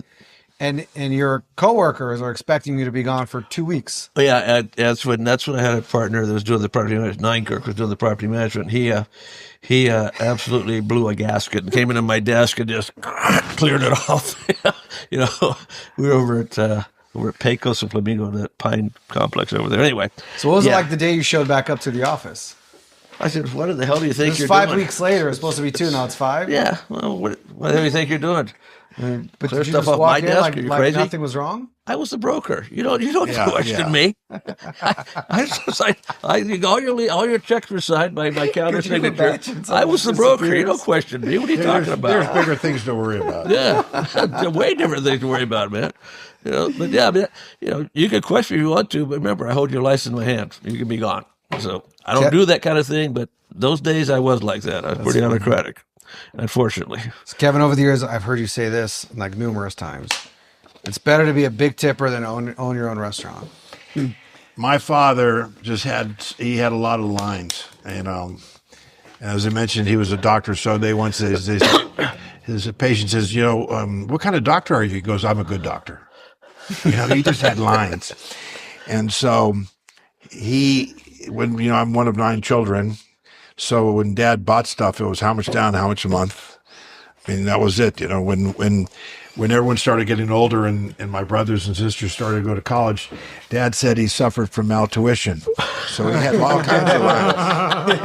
And I have that right now for grandkids. the one that stuck with me is it's better to be a big tipper than own a restaurant, which is absolutely true. You can say Think about it. Well, I've got many friends who are in the restaurant business, and Lori, who had table 34, and Kevin, who has the omelet house. I've said, I've got this thing. I'm going to open a sandwich thing here, and they too, they were going to brutally murder me if I opened a restaurant. Yes, and I was going to do it, and then I remembered, thank God, what Dad said. It's because you own the restaurant if you're a good tipper. exactly. It's your restaurant. It's your table. They've been doing it in that in New York forever and ever, and it's still true. It's changed here in Las Vegas. Hayim too wants to open a restaurant, and all of our friends that are restaurateurs tell him not to do it. No, I got a great idea. I'll tell you don't- guys about it later. I'm no, working on a trademark now. no, It's not for this. It's no. for another. no, but don't do it. You're gonna I'm love not saying don't tell me, don't do it. So I'm You saying can help me find locations. Good luck talking Hayim out of something. Yeah, Tell us more about Dr. Buckley. He loved medicine. He was an original member of the Conrad Hilton Foundation. Conrad Hilton, started the Hilton Hotel chain. He was a member of the Catholic Lay Mission Helpers. So he would go to various parts in the world, to missions to make sure everybody, people want to become missionaries, but maybe they don't necessarily have the psyche, especially once they're there. And he was a real smart man when he married my mom. Barbara. Yeah, he was. Yeah. I remember this about Dr. Buckley. We used to go to Kevin's house a lot. We have these Friday afternoon, after we did our soiree in the afternoon, to go to his house in the evening and have something to eat or whatever, his parents' house. And his dad would be in there, and there'd be like maybe 10 of us in there in a big living room area, and some of the rancho circle. It's family room. It's a big, nice house. We're all there yakking on guys drinking, blah, blah, blah. His dad would come in and go, "All right, you're not with my family, or not with my group. get out of here. It's just like that. It's You can clear house pretty quickly. Yeah, he would say, get out of here. That's it. You're not with my group, get out of here. No, if you're not with his kids, leave. So, we bamboozle out of there. We had a lot of fun over there. He was a nice man, had a lot of stories. That's all he was all stories. Oh, my God. Life's all stories. Him and Bob Mayhew had all kinds of stories. They were and amazing stuff, too. Do you remember any stories? No, God, Kevin probably made more than I do. I forgot all that stuff. But yeah, I remember they were interested in stuff like, back, I think Mayhew, what Mayhew, one of the, was he Secret Service? No, he was FBI. FBI, that's what it was, yeah, right, FBI. But he orchestrated. During the war, he did something, I can't remember. Bob and Eve Mayhew became good friends with my parents because they played bridge, and so when Mr. Mayhew left the FBI, he did private work. He was a really interesting man and a lovely man. He and Eve Mayhew, and so he was the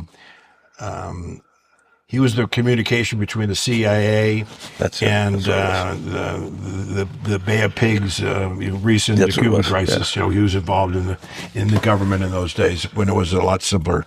But that's just one of many, many stories. Yeah. So he had worked for Howard Hughes. Howard Hughes was his client, but he never knew it was Howard Hughes. Right. Because Howard Hughes did that a lot. He even hired, when Sheriff Lamb was a detective, he knew Howard Hughes well, and so he would hire Sheriff Lamb, then a detective, to follow the girls that he used to date. I mean, it was just a different world back then. Today it's that carried on the Hughes organization. I remember 1984, 83. We had that piece of land that was shaped like a triangle over at Rainbow, Westcliff, and it was before the freeway went through there. Before Summerlin Parkway went through there. And so Joe Brown came to me, the attorney, came to me and said, Joe said, I got someone who wants to buy that land. It didn't belong to me. It belonged to a client of mine. And said, I want someone to buy that land. Okay, fine. Well, I don't think we want to sell. Went back to the guy. He said, yeah, we'll sell it. We bought it at BLM auction, so we got it. Paid Is that where Chip Johnson has that building now? Huh? Is that where Chip Johnson has that building? No. This is where the Summerlin Freeway interchange for the Rainbow Boulevard is at. Yeah, that was that big piece there. Chip has it by the Carolyn Kurt developed right. across the street. Right. They lost them in 2008, and yep. Chip ended Chip up took buying it up. it. Yeah. Same area. Then it was all desert, So I think that Joe came to me and I said, okay, the guy who was a known contractor in town who owned it, and I said, is this Mr. B over here wants to know exactly who's buying it?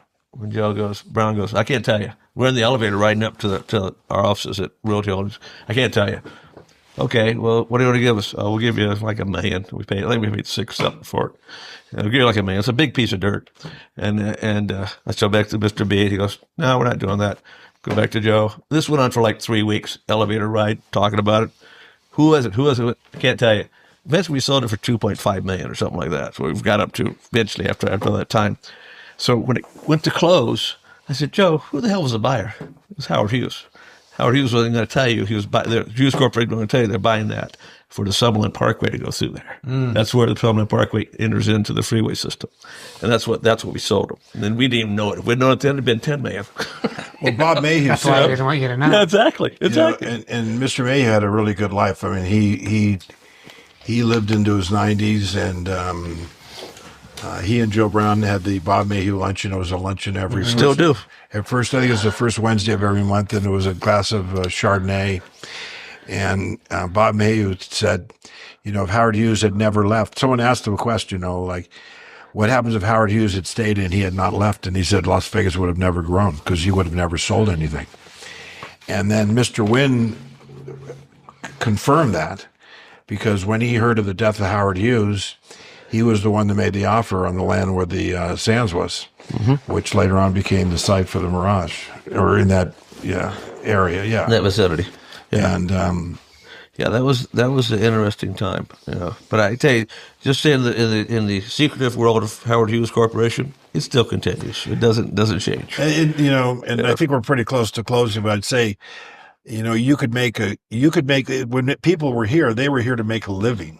I mean, it wasn't a matter of making money. It was a matter of making a living. How would you make a living in Las Vegas in the 60s and the 70s and the 80s? Right. If you weren't a dentist or a doctor, or putting on tires or a muffler shop or those kind or of a slot things. How would you mechanic make or a foreman. You had to do that stuff. You had to do that. You had to do the work, whatever it was, or a cocktail waitress or whatever. I mean, I know we'd go back to Tennessee for reunions and things like that, and people say, "Oh, do you live in a casino? You're from Las Vegas. You must live in a casino, right? You live in a hotel, right?" My kids' friends at camp in California asked that. Do you live in a casino? Yeah. And if your wife is good, well, you're a showgirl? Oh, yeah, no. She's just a normal person. That they always ask those kind of questions. It's like now I think it's a little bit more urbane, a little more sophisticated. But back then, that's what they would ask you. And so because there's no houses here. We all lived in towers, right?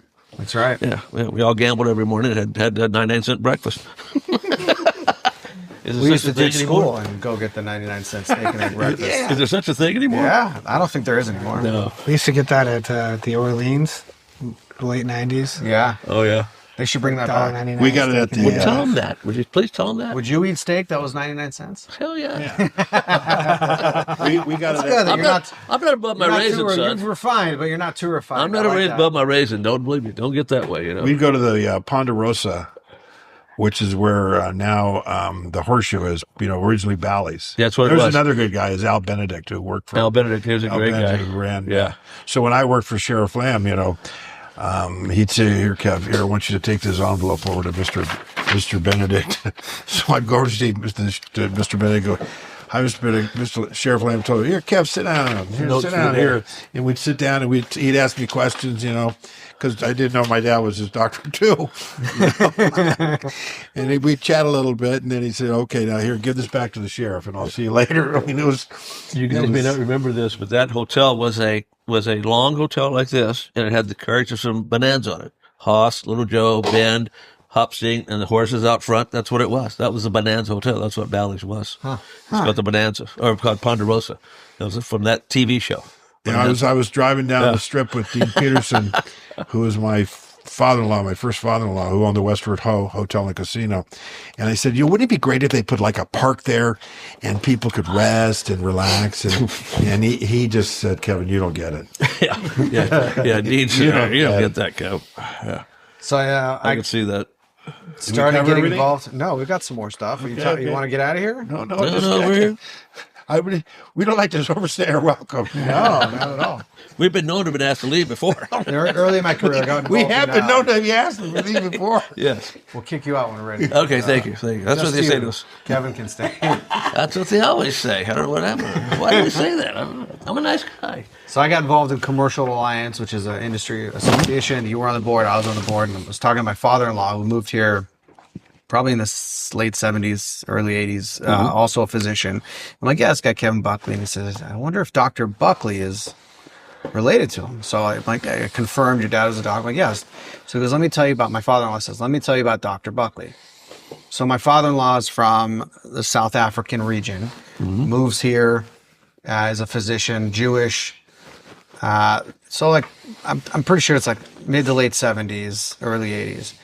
And he's telling me there was a club downtown Las Vegas. The Wallapai Club. What is the Wallapai Club? So in fact, I have. It's funny because when Mom died, we cleaned out the house, and so I have stationery from the Hughes, Nevada operations, which is the stationery, which I'm happy to give you a piece for your memories. That's pretty and also Wallapai stationery. Wallapai so Club the Wallapai stationery. was a men's club at the Fremont Hotel that you could only go to if you were invited. Right. And you would walk in the door, and Bill was the bartender. And the second you walked in the door, you had whatever you drank in your hand. Before you ever sat down. The maitre d', Jerry was the maitre d'. Jerry, yeah. He was a round guy, and he would hand you your drink, and then you would spend the next 5 hours there having lunch. Because who was there? Everybody was there. Everybody who liked to drink at lunch. Well, everybody liked to drink lunch back those days. Everybody had 2 martini lunches, but yeah, it was a great place. Yeah, Could only get in. I remember I became a member of the Wallapai Club, and Dad was really concerned I wouldn't pay my bill. Kind of like joining Rotary. I went to Rotary for once, and a friend of mine said, "Kev, you got to pay the bills at Rotary." I said, "Well, maybe I should join Rotary." Because at Rotary, they'll yell at you, $500 fine It's not for like saying the that, palm. $200 fine for doing It's that. not like the palm, buy it in January, pay it in July. Yeah, I was never a member there, but I went there a lot with the other friend of ours, with Carl. It was a very well-esteemed club. Yeah. And then what eventually killed it was You can't say that. a woman couldn't get joined. You can't say that. A woman couldn't join it, and there was a judge or a lawyer or something like that. Yep. And it's in fact true. That's what happened. You It can't was have a very much club true. without members being welcomed. It was a men's only club, and That's what happens. they went in. And Wow. they said no.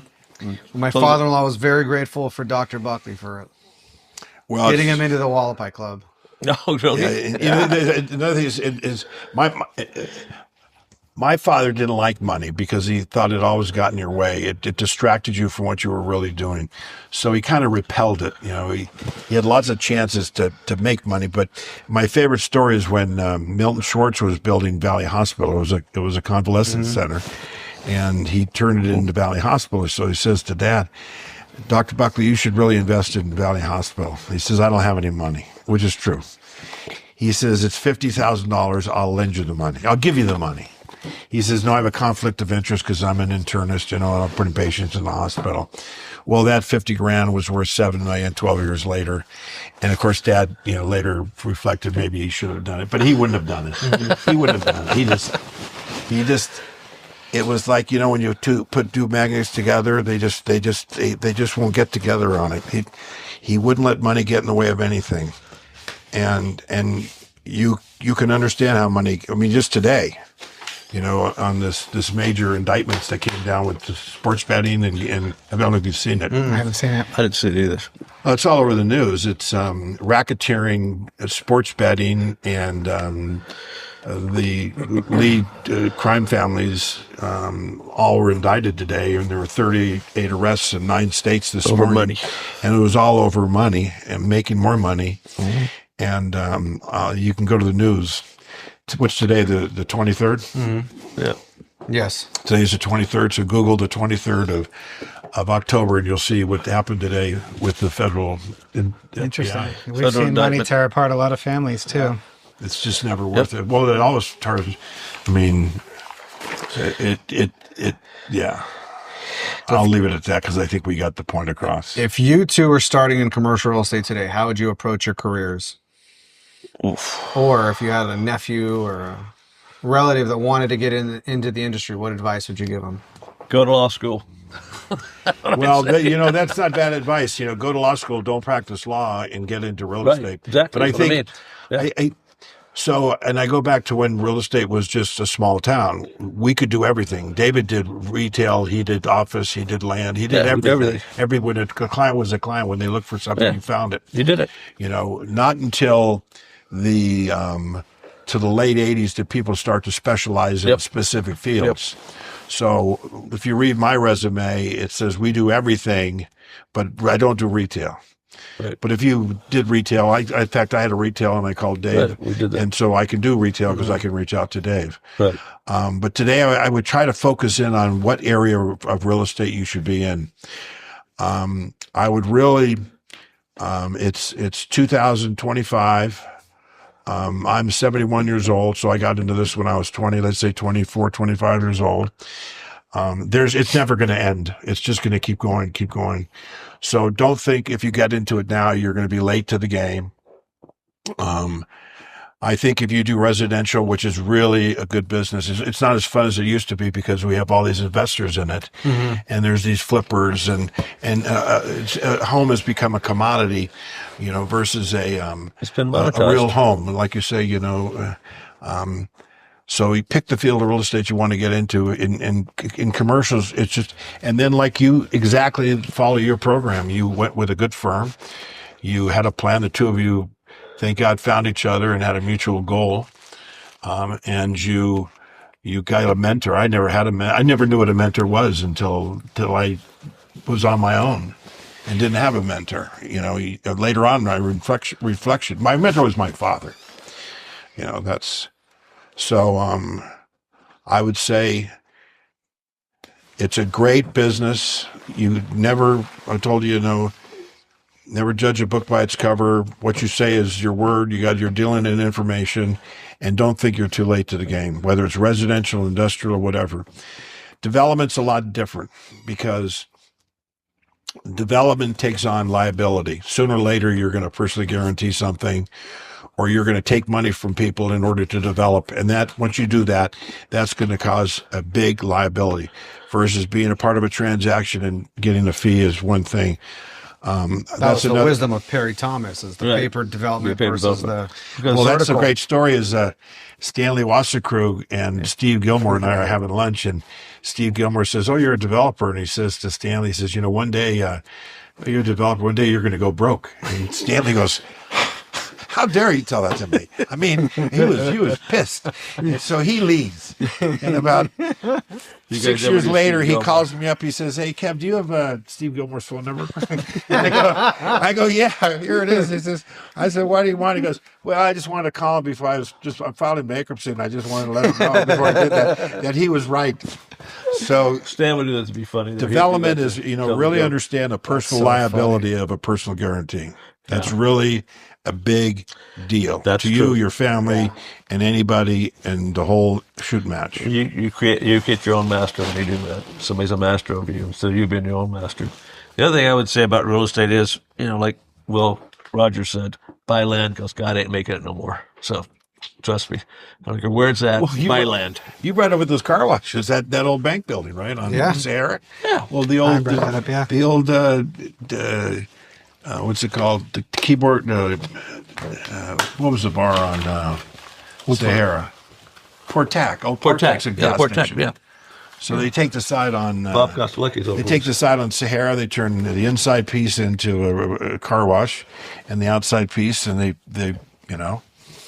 That's the difference. Everything changes. This especially this town. This town is the metamorphosis. Well, you're going to run out of land in this town unless you get more land. Well, we have to reinvent ourselves every 10 years, 5 to 10 years. I mean, back during the 80s, you guys been at 90s, I guess it was, but when would it turn us into a family vacation place, right? With Treasure Island and all that regular.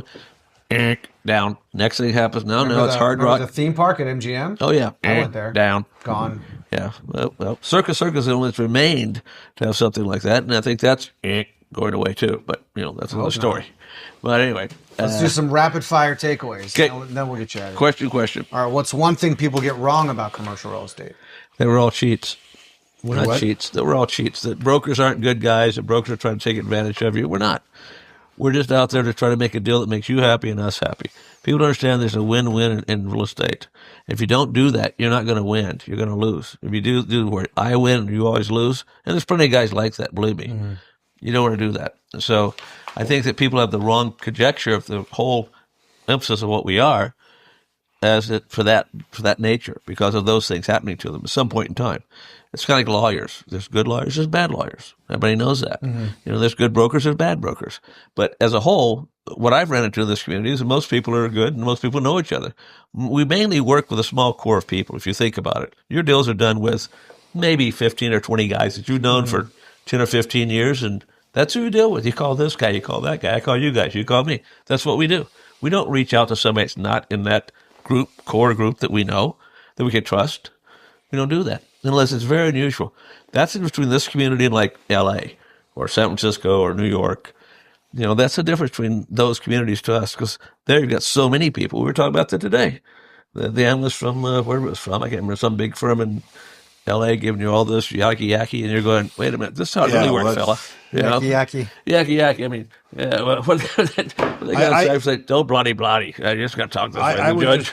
I would just add to what David's saying that, and you brought it up, that if someone calls me up and they want to know what it's worth, I give them my opinion. I tell them where I got my opinion, and I said, look, if you want another opinion, here's 3 other people you can call. Call these guys. I would tell them to call you. Yeah. So the thing is to get good advice. Yeah. And understand the history of what you're talking about. Know the guy that bought it. Understand the background, why it went that way. There's these other cliche rules. You make your money in land when you buy it. Yep. Retail, it's location. Yep. Industrial's got to be inexpensive because your rate's going to affect your tenant. Now, of course, automation and the height of the ceiling and all the other stuff has become very important. Air conditioning versus evaporative coolers. And then office space. I don't know what's going to happen with office space because it's really a flux area. It's such a fundamental place for people to get together to work. Like walking through your office. Mm-hmm. I mean, no one comes to my office anymore. They know it because they don't need to come to my office. And I know if they come to my office, they'll get more done. Right. But that doesn't mean people are going to come to your office. We have 14 I know acres. if they come to your office, they'll get more done. Mm-hmm. So I don't know how office is going to do. And then you look at the TIs. There's a lot of personality in this building here. There's a lot of new developments that are being built, and they're taking all the personality out of the office TIs. And they're turning them more into like a human. We're trying to put it to the common areas, what they're trying to do, to make it some sort of a thing where everybody goes there and you all mingle and do the deal. That's not human nature. Human nature is you go with it. We're really a pack animal. We go with the pack that we're with and the guys we like. That's who we associate with. And WeWorks has been an interesting invention, and they've survived. They were unknown. They were weird. They've survived. I mean, I don't know the economics on the original organization, but they have certainly changed the type of market that they have, exactly. the kind of facility you have. But not everybody wants that. No, and then every office group is different too. If you have a high tech office group, like the guys in AI, look at those guys. They have basketball courts and I don't know, lattes and all that rigmarole inside their operation. I think that's different. I wouldn't like it, but what the heck? They like it. It works. So every office, your office is still more of a standard office. That's more of an out here office, somewhere between the other offices. So it's all, some people in office out of their home. I know. And what's AI going to do, right? Yeah. What's that? What's AI going to do? Yeah. We don't know. We don't know. Well, here's what I do know. I do know. They're not going to get rid of people. They're not. It's not going to replace people, no. It's going to make people more efficient. Look, this type of thing is what makes things work. It's going to elevate the scenery. It's going to be a whole different... Yeah, but with the basic reality of the nuts and bolts of it are that people need to talk to people, whether you like it or not. You want to get beak to beak with, as McMenemy said all the time, beak to beak with a clue bird. The guy who's doing it, the guy who wants to do it. You got those guys together, you got a deal. You don't get those guys together, you got a miss. That's how it works. What is a piece of life advice you give disproportionately to others? I'd say, Your Honor, would you have him repeat the question? Mine? I don't think I do. I don't think I don't give a lot of advice other than tell a story. And if I'll answer your question, if you want some advice, then I'm going to really have to slow down and listen to what you asked for, because I don't know that I can do that. There's circumstances are different. Mine's the same as they gave him an Animal House. You want to wake up fat, drunk, and stupid? Okay. But otherwise, get off your ass and do something. That's basically my advice to people. Nothing happens if you don't make it happen. Well, life advice I'd give to, congratulate you on your running. I mean, at my age, people get older and you don't think we run to the toilet. My brother Michael says life's kind of like a roll of toilet paper. When you get to the end, it goes really quickly. Yeah, right. Yeah. And you don't realize that till you get to the end. And you can't go back and get your health. Nope. And yet I can remember The Godfather's been out for 50 years or so. Yeah. And I can remember Godfather 2 when the guy in Miami says, I'd give all my money away if I could just get better and lose him. I go, man, he's stupid. I wouldn't do that. Yeah. And now I'm going, God, I'd give all my money away if I could just sprint. Yeah. That's true. Yeah. If I wasn't a triple X. Yeah. We're in our 70s, so it's kind of a different perspective what you guys have, but that's true. Time is very fleeting. Between now and 80 or maybe 90, I don't know. What's going to happen? I don't know. So it's very fleeting. You guys don't see that right yet, but when you do, coming like a brick in your head, you go, wait a minute, what am I doing? Oh, there's one more thing. My mother got it from her grandmother, and this is for the younger people. And she would say life kind of goes in decades. So my grandmother said to her, she says, in your 20s, you get your education. In your 30s, you get your experience. In your 40s, you make your money. I mean, you make Get your money, yeah. In your 50s, you lose your money. Right. In your 60s, you make it all over again. Yeah. In your 70s, you just try to stay out of the hospital. Yeah. And then you take it from there day by day. You know, I made it the last 3 decades, but the first 3 were my grandmother's. That was Go-Go's advice. Yeah. And it's kind of true, because in your 20s, it's fun to learn stuff. And you've got the acquisitiveness, and you've got this. Yep. You can learn how to do stuff, and and then in your 30s, or and it's a mixture. Then you get to meet people because you're older in a different crowd. You learn some stuff from people, and then you understand what a mentor is, and then then you're founding a family in your 40s. Then your money is a commodity. No matter how you want to think about it, you figure out how you can deal with it. So, Well, it's on how you use it. It's on how you use it. Money is either a detriment or a benefit. It's up to you. I mean, there's enough money out I'm going there. to start using it to buy land because they're not making any more. Not making more of it. Will Rogers said that back in the 30s. He didn't mean a timeshare. Yeah, by the way, no, not timeshare. Ark Leland I don't think any land comes with a timeshare. He said again? I don't think any land comes with a timeshare. No, just a share of That ownership. doesn't mean they won't tell you. It's just a I remember liability. 30 back in the 90s. Okay, when I was ICSC director, I gave a speech down in Phoenix, and Art Linkletter was the guy speaking, the head guy speaking. So his son or his handler, whatever it was, came off, and he was talking to me behind the stage. I said, "Hey, what's Art Linkletter's secret for this? He's a very wealthy man." I never knew what he really did. He said what he did was he was actually a comedian, columnist, and a entertainer, and he would go to every city they brought him into. He had been a helicopter before he had his tour, before he went into the show, and fly around the city to see where the area was expanding. And he'd go to that area and buy land there. He did all over the country. Art Linkletter has a lot of holdings all over the country. You would never know that. And the guy, he said, that's how Mr. Linkletter really made his money. I think that guy was Sam Walton. Sam Because Walton that's how was Walton interesting. found his sites. Yeah, he was Flying interesting. helicopter? Flying helicopters? From Walmart. Yeah. His own plane. Yeah. Plane. He flew his own fixed Well, that's what he told me how he made his money. I thought, that's an interesting thing. So after that, when the Lowe's deal rolled out, we got helicopters and flew through the valley to see where the Lowe's should be. We saw where's the real development happening? Where are the new homes? Who's going to want to paint, fix a bathroom, all that rigmarole? New homes. That's where we went. Oh, if you look at them, they're mostly in new home areas. That's where they're at. So I don't know how they do it now. I'm not sure. That was a long time ago. But Which restaurants in Las Vegas do you recommend or enjoy the most today? I told you that the Capitol Grill in Joe's. yeah, Capitol Grill's, Joe's. And Piero's is a great restaurant, and they're going through a transition, but Steve Siegel's taking it over, and he runs Bagel Mania. Have you been there since Steve took it over? No. I haven't either.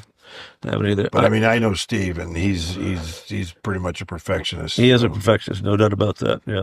So, yeah. and those are local restaurants. I mean, Yeah, those are local. The one up at Stay was the Golden Steer, but it's impossible to get in.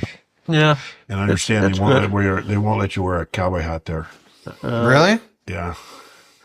That's blasphemy. I don't know. I can't go there. And then, of course, the Bagel Cafe. I wouldn't mind. The Bagel Cafe. the Bagel Cafe. The Bagel Cafe. If you want to have a nice lunch with your wife, is a Bagel Cafe. I wear my statesman hat and had my Stetson in there before. She did ladies anything. It's I was different. with Joe, so she. Do you have she any was to Joe. add or the same? Oh, You're in Hendy. huh? You're in Henderson. Oh yeah, I'm out there in Kentucky. Let's see. With me. Yeah, I'm out there with you. That's right. There's Tuscany Grills out there. It's a good Italian place. I like that joint. That's a good That's place. a great restaurant. Yeah, that's really good. Good family Up in restaurant, Eastern, good Italian yeah. food. Mike and Lou own that joint. And, a lot of the restaurants that we really liked, I mean, like Lee's, which is Chinese, a Chin's guy. That was good. They retired, so they're not there anymore, So we like to go to Lindo Michoacan once in a while. It's pretty good. The original one on DI, that's a good restaurant. I think that, as far as upscale dining, stuff like that, I like you said, I like We Capitol went to Grill. Norris for lunch. Norris is a good Norris place. is really good. Yeah, Norris And is then good. there's Roma Villa on Spring Mountain. What's that one? Roma. Oh, yeah, Roma Roma. Villa. Yeah, It's Roma. really a family place. It's almost like going Yeah. to Italy sometimes. Yeah. Because And there's the so other many one that, Italians there. that Norris got, her other son, Munzo's. Monzu. That's really good. We do our holiday party there. Yeah, that every is year. really It's good. excellent. That upstairs area, it's really cool. That's Between the two of you, it's like a walking Yelp. Well, we don't get this size by not eating. Come on, think about it. Who would you recommend for a future episode of Takeaways that you would want to listen to? Who do you want to listen to?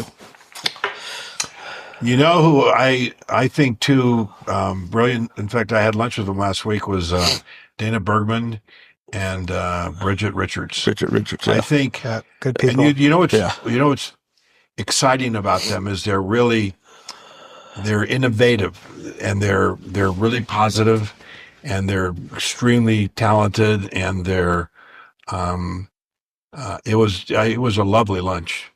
They've both reinvented themselves, and I actually tell Bridget regularly how impressive she is. Yeah. Well, and incredible. and they've been through it. I mean, they've had to. They've been through the torture. Yeah, they've been through the torture and came out the other end. So. And you got to get someone who, when you ask them a question, tells the truth. Doesn't 10 minutes to answer the question, and they certainly will tell you the truth. Yeah, they'll tell the truth. Yeah, for sure. Absolutely will. Yeah. What would I think? That's a good question. All the guys I know that were in the business a lot of them are gone. I don't know.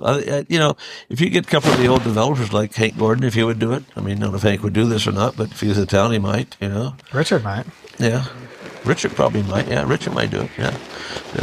Get someone that's on the development side. Has their story. Mitch O'Brown's another good guy. He's on the development side.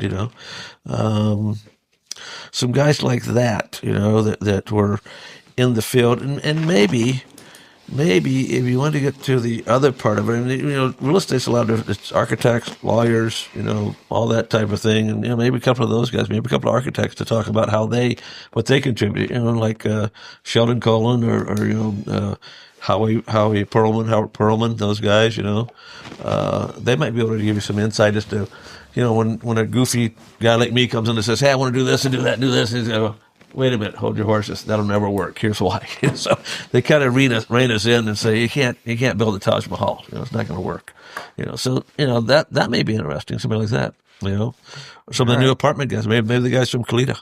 Talk to those guys, or to Ovation, Tim Lasky guys. Talk to those. See what they say.